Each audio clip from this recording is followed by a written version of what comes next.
তদ্রূপ ভাবে ইসলাম নামক বৃক্ষের নিচে রক্ত না দিলে ইসলাম নামক গাছও জিন্দা হয় না। সুতরাং মুসলমানেরা শুধু ঠিক বলে চলে গেলে হবে না, আজকে এখান থেকে অঙ্গীকারবদ্ধ হতে হবে। কোরআন আমাদেরকে যে আইন দিয়েছে এখান থেকে অঙ্গীকারবদ্ধ হতে হবে। আজকে আমাদের শিক্ষা গ্রহণ করতে হবে। আজকের থেকে ইতিপূর্বে যা করেছি সব বাদ দিলাম, কোরআনের আইন অনুযায়ী বাংলাদেশকে আমরা চালাবো।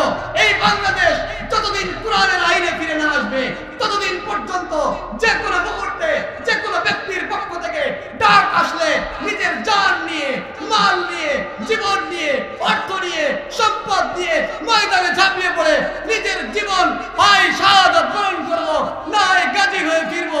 নিজের জীবনের রক্তের শেষ বিন্দু দিয়ে হলো বাংলার জমিনে ইসলাম কায়েম করেই ছাড়বো ইনশাআল্লাহ। কে কে রাজি আছেন?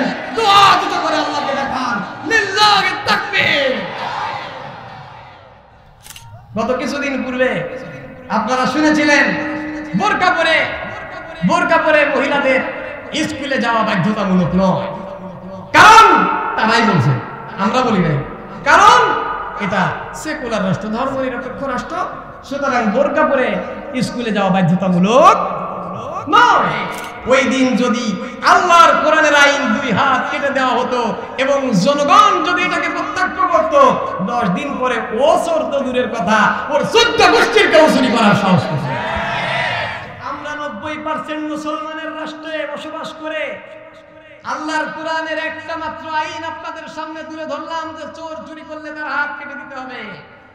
আপনি মুসলমান ইমানদার দাবি করেন, জজবাওয়ালা দাবি করেন, বলেন হ্যাঁ নিজের জীবন দিয়ে দিব, মুখ করব, তমুক করব, তো আল্লাহর একটা আইন বাংলাদেশের জমিনে বাস্তবায়ন করে দেখা। একই চোর যখন আবার এই চুরির কাজ করলো, আমরা তো তাকে ছেড়ে দিয়ে আসছিলাম না, আমরা তো তাকে পুলিশের হাতে দিয়ে আসছিলাম। কার হাতে? একবারই চুরি না, কমপক্ষে 10 বারই চুরির অপরাধে গণপিটানি দিয়ে জনগণ তাকে পুলিশের হাতে তুলে দিল। পরবর্তী 10 দিন অতিবাহিত না হতেই একই গ্রামের মধ্যে আবার সেই চোর এসে চুরি করে। ওই দিন যদি আল্লাহর কোরআনের আইন 2 হাত কেটে দেওয়া হতো এবং জনগণ যদি এটাকে প্রত্যক্ষ করত, 10 দিন পরে ও চোর তো দূরের কথা, ওর 14 গোষ্ঠীর কেউ চুরি করার সাহস করছে।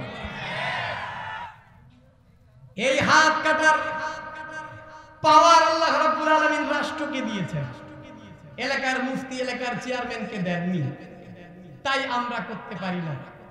তো আমরা 90% মুসলমানের রাষ্ট্রে বসবাস করে আল্লাহর কোরআনের একটা মাত্র আইন আপনাদের সামনে তুলে ধরলাম যে চোর চুরি করলে তার হাত কেটে দিতে হবে। আপনি মুসলমান ইমানদার দাবি করেন, জজবাওয়ালা দাবি করেন, বলেন হ্যাঁ নিজের জীবন দিয়ে দিব, মুখ করব, তমুক করব, তো আল্লাহর একটা আইন বাংলাদেশের জমিনে বাস্তবায়ন করে দেখা। ক্ষমতা থাকলে দেখা পারবেন? চোরের হাত কাটতে পারবেন? জিনার শাস্তি দিতে পারবেন? পারবেন। তো যদি আপনি না পারেন, কেন পারতেছেন না? তার একমাত্র কারণ এটা কোরআনের আইনের রাষ্ট্র না, এটা সেকুলার রাষ্ট্র। বিষাক্ততা বুঝতেছেন? বলবেন সেকুলার হলে অসুবিধা কি? অসুবিধা এটা গত কিছুদিন পূর্বে আপনারা শুনেছিলেন বোরকা পরে মহিলাদের স্কুলে যাওয়া বাধ্যতামূলক নয়। কারণ তারাই বলছে, আমরা বলি নাই। কারণ এটা সেকুলার রাষ্ট্র, ধর্মনিরপেক্ষ রাষ্ট্র, সুতরাং বোরকা পরে স্কুলে যাওয়া বাধ্যতামূলক নয়। আল্লাহ রাব্বুল আলামিন বিধান দিয়েছেন, সাবালিকা নারী যদি হয়, স্কুল শুধু নয়, ঘর থেকে বের হতে গেলে ওকে তার হিজাব টেনে বের হতে হবে। কথা বলেন ঠিক কিনা? পর্দা করে বের হতে হবে। এটা তার জন্য সুন্নাত নাকি ফরজ? আর সেকুলার রাষ্ট্র কি বলছে? সে করলে করবে, না করলে না করবে। যেহেতু ধর্মনিরপেক্ষ রাষ্ট্র, সেহেতু তাকে বাধ্য করা। তো কোরআন বলছে বাধ্য করতে, সেকুলার রাষ্ট্র বলছে বাধ্য করা যাবে না। আপনি আমি 90% মুসলমানের রাষ্ট্রে বসবাস করি, বাপের সূত্রে জন্মসূত্রে তো মুসলমান, কিন্তু আল্লাহর এই আইনটা বাস্তবায়ন করে দেখা পাচ্ছি। এভাবে যদি আইন গুনি, শত আইন দেখাতে পারবো।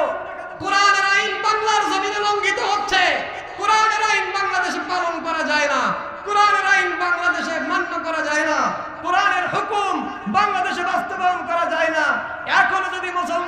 ঘরের মধ্যে তাসবিহ টিপে টিপে মনে করেন আমি জান্নাতের টিকিট পেয়ে গেছি, জান্নাতের সার্টিফিকেট পেয়ে গেছি, জান্নাতের ফেরেশতারা আমার সাথে মুসাফা করার জন্য অপেক্ষা করতেছে, খালি মোরাটুকু বাকি। আপনি আপনার ঘুমের স্বর্গে আছেন। মুসলমানেরা, আপনার থেকে অনেক দামি মানুষ ছিল সাহাবায়ে কেরাম, তার থেকে অনেক দামি ছিল সারা পৃথিবীর সমস্ত নবী একরাম, তার থেকে অনেক দামি ছিল বিশ্ব নবী মুহাম্মদুর রাসূলুল্লাহ সাল্লাল্লাহু আলাইহি ওয়াসাল্লাম। সেই নবী শুধু তাসবিহ টেপেন নাই, সেই নবী শুধু ইবাদত করেন নাই, ইবাদত যেমন করেছেন, স্ত্রীর হক যেমন আদায় করেছেন, মানুষের হক যেমন আদায় করেছেন, পিতার অধিকার যেমন আদায় করেছেন, নিজে ইসলামী রাষ্ট্র কায়েম করার জন্য, কোরআনের আইন বাস্তবায়ন করার জন্য উহুদের ময়দানে দাঁত ভেঙেছেন, উহুদের ময়দানে নিজের মাথা ফাটিয়েছেন, শত শত সাহাবী জীবন দিয়েছেন, শত শত সাহাবী রক্ত ঝরিয়েছেন, তায়েফের ময়দানে মার খেয়েছেন। সব কিছু যদি শ্রেষ্ঠ মানুষ হওয়া সত্ত্বেও আমার নবীর করা লাগে, আপনি কোন দামি হুজুর হইলেন, কোন দামি ব্যক্তি হইলেন, কোন এত সম্মানী ব্যক্তি হইলেন, আপনার গায়ে নখের আঁচড় লাগে না?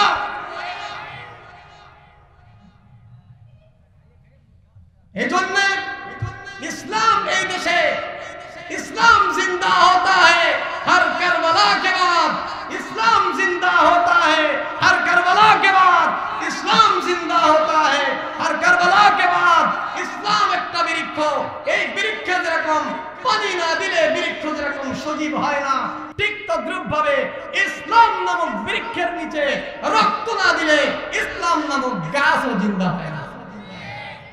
সুতরাং মুসলমানেরা, শুধু ঠিক বলে চলে গেলে হবে না, আজকে এখান থেকে অঙ্গীকারবদ্ধ হতে হবে।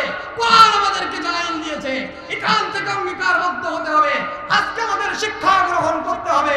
আজকের থেকে ইতিপূর্বে যা করেছি সব বাদ দিলাম, কোরআনের আইন অনুযায়ী বাংলাদেশকে আমরা চালাবো।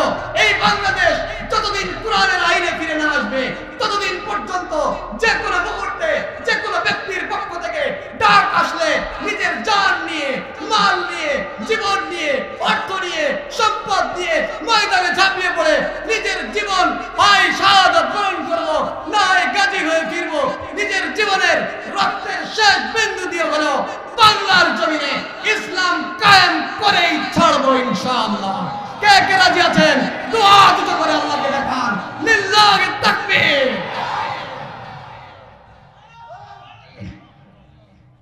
বুঝতেছেন আপনারা কথা?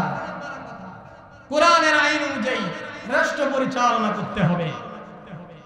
লম্বা কথা ছিল, লম্বা কথা ছিল, কিন্তু সেই কথা বলার মতো সময় আমার হাতে নাই। যেই কথাটুকু বললাম, আল্লাহ রাব্বুল আলামিন আমাকে এবং আমাদের প্রত্যেককে আমল করার তৌফিক দান করেন।